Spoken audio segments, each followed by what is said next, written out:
Hey guys, বহুত দিন হল মম খাব পোৱা নাই সো মম লবলৈ বহুত মনত পৰি আছে তাকে ভাবিছো আজি কিয়নো আমি ঘৰুৱা সামগ্ৰীৰে এটা simple and easy chicken momo recipe এটা বনাও মম বনাবলৈ মই 5টা জলকীয়া লৈছো আদা নহৰু লৈছো কেইপিছমান এটা ডাঙৰ পিয়াজ আৰু এটা লগতে সৰু পিয়াজ লৈছো আৰু এইখিনি হৈছে নৰসিংহ পাত আমাৰ এতিয়া মই আদা নহৰু আৰু জলকীয়া একেলগে মই পেষ্ট বনাই লম আৰু নৰসিংহ পাতখিনি মই এক্সট্ৰাকৈ পেষ্ট বনাই লম আৰু পিয়াজখিনিকো লগতে সৰু সৰুকৈ কাটি লম ঠিনি এনেদৰে সৰু সৰু সাইজৰ কাটি লৈছো এনেকৈ কাটিলে খাবলৈ সোৱাদ হয় এনেদৰে সকলোখিনি বস্তু পেষ্ট বনাই ললো আৰু আমাৰ মাংসখিনিও সৰু সৰুকৈ পিচ কৰিছো মম বনাবৰ কাৰণে এনেকুৱা সৰু চাহ কাপেৰে 2 কাপ আটা লৈছো আৰু 1 কাপ ময়দা দিছো আৰু ইয়াতে মই এতিয়া অকণমান নিমখ এড কৰি দিম খাবলৈ সোৱাদ হোৱাৰ বাবে আৰু ইয়াতে মই অকণমান আমাৰ আধা কাপ মান পানী এড দিম আৰু এইখিনি এতিয়া আমি ভালকৈ মিহলাই লম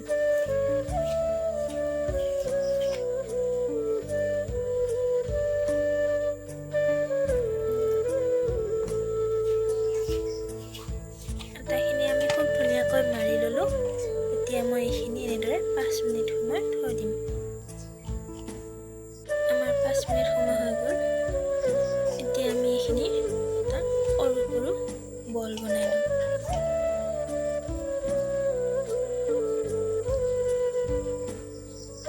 এনেকুৱা সৰু সৰু সাইজৰ আমি গোটেইখিনিকো বনাই লম এনেদৰে আমি গোটেইখিনিকো সৰু সৰু সাইজৰ বল বনাই লৈছো এতিয়া আমি এইখিনি বেলি লম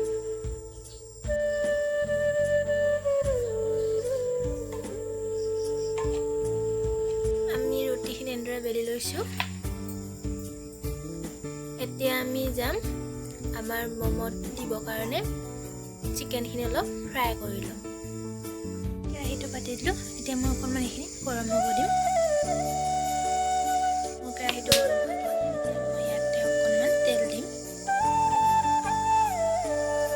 মই বহুত কম পৰিমাণৰ তেল দিছোঁ এতিয়া মই এইখিনি ভালকৈ গৰম হ'বলৈ দিম তেলখিনি গৰম হৈ গ'ল এতিয়া মই ইয়াতে আমাৰ কাটি থোৱা পিঁয়াজখিনি দি দিম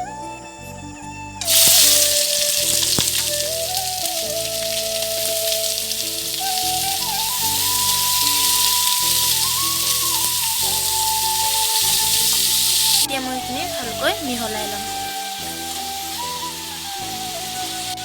খুব কম পৰিমাণৰ হালধি দিছোঁ মই ইয়াতে নিমখ সোৱাদ অনুসৰি দিম আৰু হালধি অকণমান মই এইখিনি এনেকৈ কমকৈ 2 মিনিটমান সময় সিজাই ল'ম 2 মিনিট সময় হৈ গ'ল ইয়াতে আমি পেষ্ট বনাই থোৱা মছলাখিনি এড কৰি দিম এতিয়া মই এইখিনি ভালকৈ মিহলাই ল'ম ভালকৈ মিহলাই ললো ইয়াতে মই এতিয়া হাফ চামুচ চাট মছলা এড কৰি দিম আৰু অকণমান গলমৰিচ দি দিছোঁ ইয়াতে আৰু অকণমান গৰম মছলা দি দিম এতিয়া মই এইখিনি ভালকৈ মিহলাই ল'ম ইয়াতে মই এতিয়া আমাৰ কাটি থোৱা চিকেনখিনি এড কৰি দিম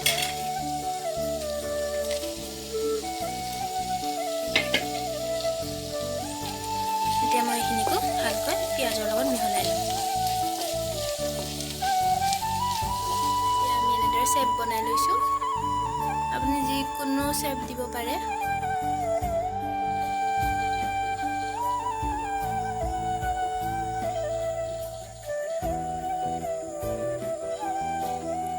মই বেলেগ বেলেগ শ্বেপ দিছোঁ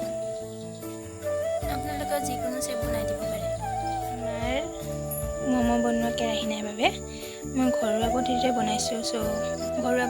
বনাইছোঁ সেইবাবে মই এইটো লৈছোঁ আৰু মোৰ মম বনোৱা কেৰাহীটো নাই সেইবাবে এইটো কেৰাহীটো লৈ লৈছোঁ আৰু মই এতিয়া এইখিনি ৰিফাইন তেলেৰে দি অকণমান এইখিনি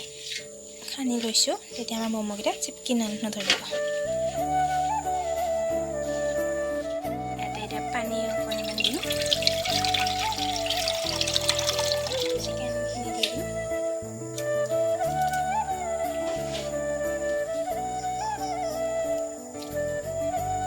আৰু নৰসিংহ পাতখিনি দি দিম আৰু ইয়াতে মই অকণমান গৰম মছলা মছলা, চাট মছলা আৰু গৰম মছলা দি দিম।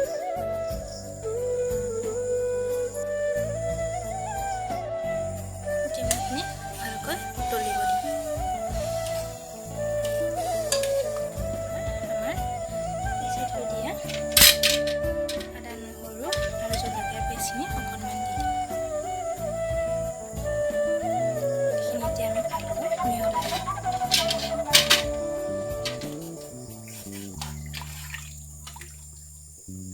এইখিনি আমাৰ ইয়াতে মিহলোৱা হৈ গ'ল। এতিয়া মই ইয়াতে অকণমান আপুনি সোৱাদ অনুযায়ী নিমখখিনি দি দিব। আমাৰ সকলোখিনি বস্তু হৈ গ'ল এতিয়া দি দিয়া। এতিয়া আমি ইয়াতে সেইটো কেৰাহীটো পাতি দিম। যিহেতু আমাৰ ম'ম' ঘৰত এতিয়া আমি আমাৰ ম'ম'খিনি ইয়াতে এটা এটাকৈ দি দিম। ম'ম' চেপকেইটা সকলোখিনি বেলেগ বেলেগ হৈছে। মই ইচ্ছা কৰি বনাইছোঁ এনেকৈ। আপোনালোকেও যিকোনো চেপ দি দিব পাৰে। গোটেইখিনি দি দিলোঁ ইয়াতে। এতিয়া আমি এইখিনি ঢাকনখন মাৰি দিম আৰু 45 মিনিট ৰেডি হৈ গ'ল। আৰু মই এনেকৈ 5 মিনিটমান সময় থৈ দিম।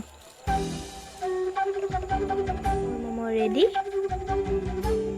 এইখিনি আমাৰ ম'মৰ চুপখিনি